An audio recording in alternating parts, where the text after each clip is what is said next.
Hey everybody. Pole sana, hii imechuka muda mrefu.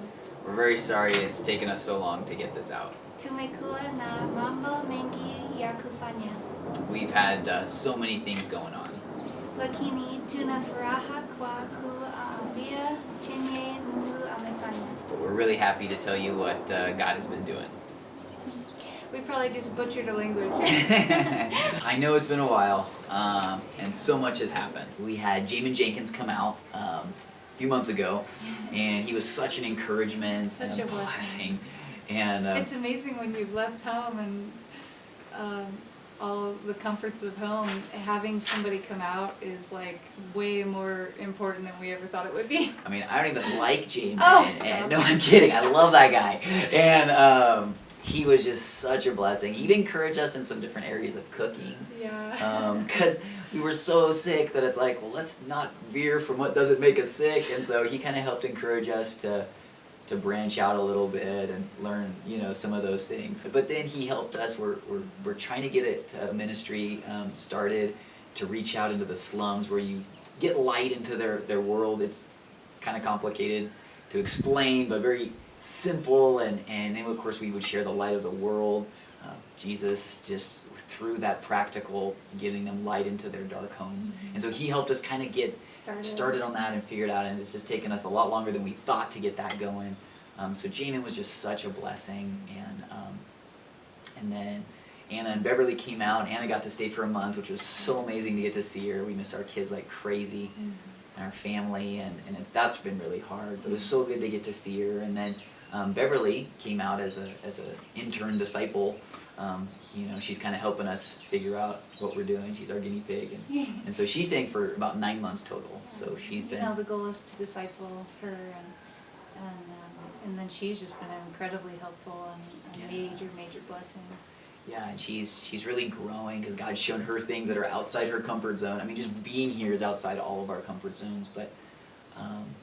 She's just growing and getting to see her work with the kids at the Saturday Kids Club, and she helps one of the other missionaries twice a week with like some paperwork and administration stuff.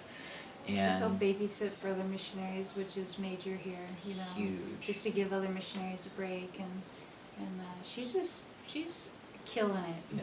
Also, we ended up moving from the Nazarene University where we were staying, and we started renting a house.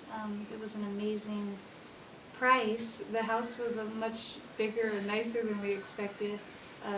At first when we came to see it, we weren't going to take it. We just were like, we don't want to live in that place. It just looks too nice. But it was really cool. We went home and we were praying about it, and the Lord just kept putting interns on our heart. And so we couldn't turn it down after the Lord really was speaking to us, and so we ended up getting the house. And then the Lord's really been putting this whole intern thing on our hearts, and we've been helping some other missionaries that live close by. They have 6 interns right now, and just to get a feel for what they do and how to work with interns, we've been really coming alongside and helping disciple the interns and work with them. It's just been a great learning experience. And then with Bev, it's been even more helpful to know how to do that. And we have a couple lined up for this next coming year, a couple young kids that want to come out, and we're really excited about that. And we just want to fill the house and use it. God gave us this amazing place to stay, and we're looking forward to filling it and blessing not only the locals, but some American kids that want to learn how to do missions.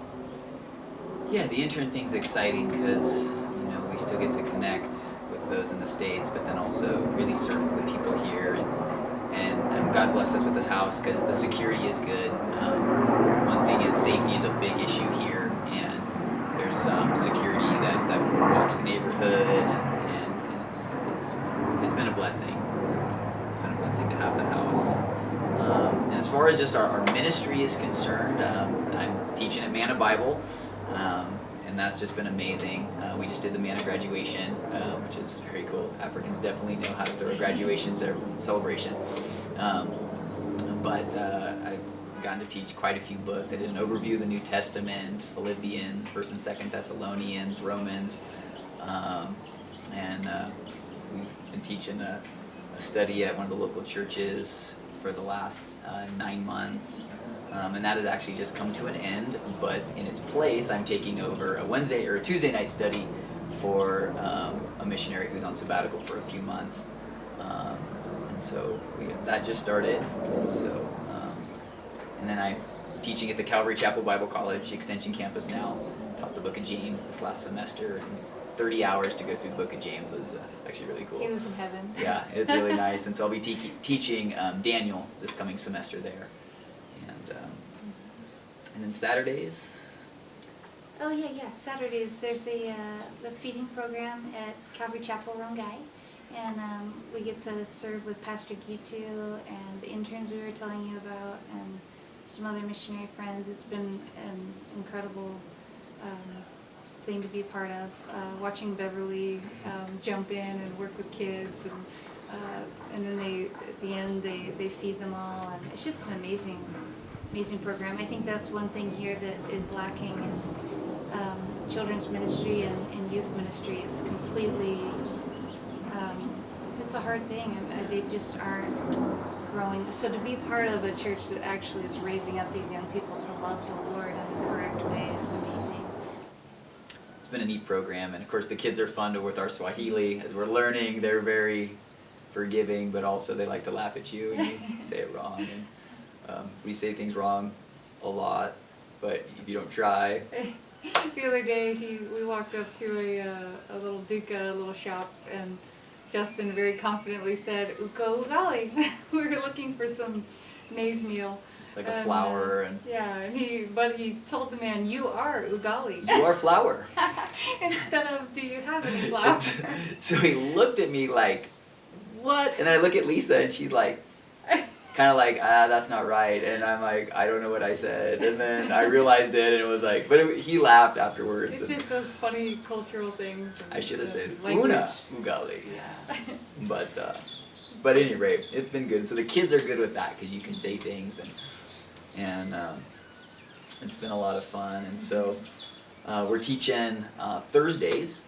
We're teaching, because the kids are out of school right now, so we're teaching a youth Bible study. I'm teaching a guy's study. Lisa's teaching a girl's study on Thursday mornings, and that's going really good. Mm-hmm. They're out for about 1 more month. They get like a 2-month kind of summer-like break.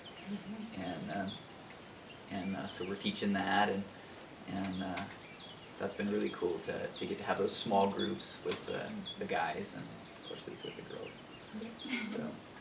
So, I do have to say this, Lisa went ahead and invited the girls over to our house, and so there were like 15 plus girls this Saturday in our house. I mean, it's wonderful, but it's a lot of girls. A lot of girls. Poor Justin. You know, yeah.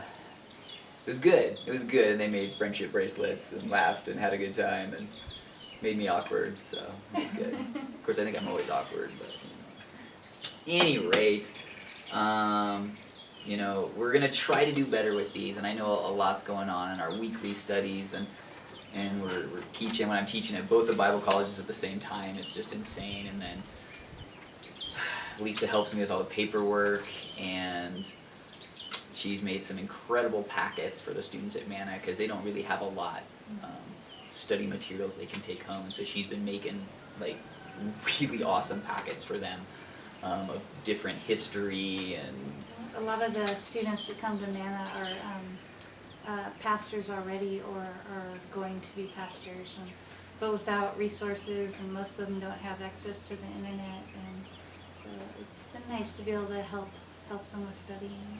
Yeah. It's been really neat, you know, and they keep asking, you know, is there, you know, more, and so that's been so cool that she does that, because I'm not as great with the organizational side. And then I guess one of the biggest ministries that got us started, there's a shopping area. We got sick so much the first 6 months, parasites, food poisoning, you name it, we had it. Pretty much for the first 6 months straight. So we're like, okay, we got to find food we can eat and things like that. And so there's a shopping center. It's called Galeria, and there they have some little restaurants outside.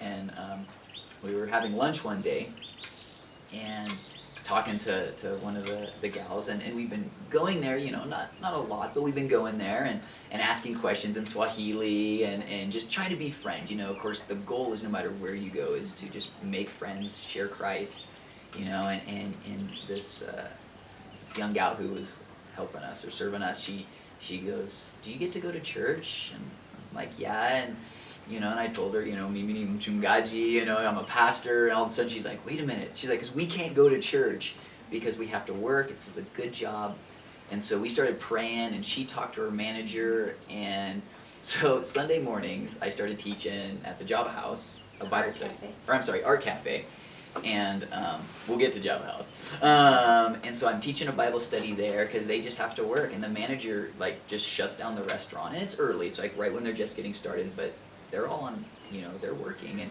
so I get to do a, you know, 15-20 minute Bible study for them, and so we're doing that. It's awesome going through the book of John with them, and then we're walking by one of the other little restaurants headed home, and the manager runs out and grabs my arm, and he goes, "Would you come preach the word of God to us?" And I mean, like, best moment ever. So I just walk in there, and I'm like, I'm just going to start John chapter 1. And I'm going to hope that, and talk to him after and see if we can keep going. And so now we teach, you know, the 2 restaurants, and then the guards who protect the area since the big shootings years ago. These kind of places have a lot of guards and stuff now. And one of the guards was like, "Hey, could you teach us a study?" So, you know, we leave the house at like 5:30 in the morning, and we get there about 6:10, depending on traffic. It's only 6 miles away. So traveling here, even at that time of the morning, is challenging. But so we teach a study for the guards, and then we walk over to Java House, I teach a study for them, and then I walk over to the Art Cafe and teach a study for them. And it's been, All during their workday. I Yeah. mean, they're technically on shift. And it's just incredible. And they're hungry for it. They're leaning Yeah. in, and they've begun asking questions, and then some have started inviting us to things that they're part of, and so we're just really building relationships, and now every time we gotta go shopping, we can't get through there quickly. It So- takes us forever because the guards, of course we want to, but you talk, Yeah. and you know, and then we get in, and then there's, you all know, the restaurants we pass by. they pass by, they run out and see us, and some have Yeah, asked for it's- we'ing, and It's been amazing. We're just like kind of standing back and thinking, wow. I mean, we're just watching the Lord do this thing, and we're just so happy to be part of it. It's been really cool. yeah, and God just clearly made it happen because, you know, we were trying to be able to share Christ with them, but I had no idea it would turn into, hey, let me, you know, teach you the Word of God every Sunday. And we walk up, and it's like, "Pastor, how are you?" You know, and it's just so cool to see that build. And now they're helping us learn Swahili even more. Yeah. They're invested, and they want to help us. They'll just talk to us in Swahili and then be like, kind of like, "Wait, like, did you get it?" And then we'll be like, "I got some One of that word." or half of that," and sometimes it's just like, "Yes, I got all that," and then sometimes I'm like, I don't know what just happened. It's been incredible. Well, asante kwa upendo wenu na usaidizi. Thank you for your love and support. Tunajaribu kufanya jambo hii kwa muda mfupi. We'll try and get these out on time. Mungu awabariki. God bless you. Tunawapenda. We love you. Kwaheri. Bye. Bye.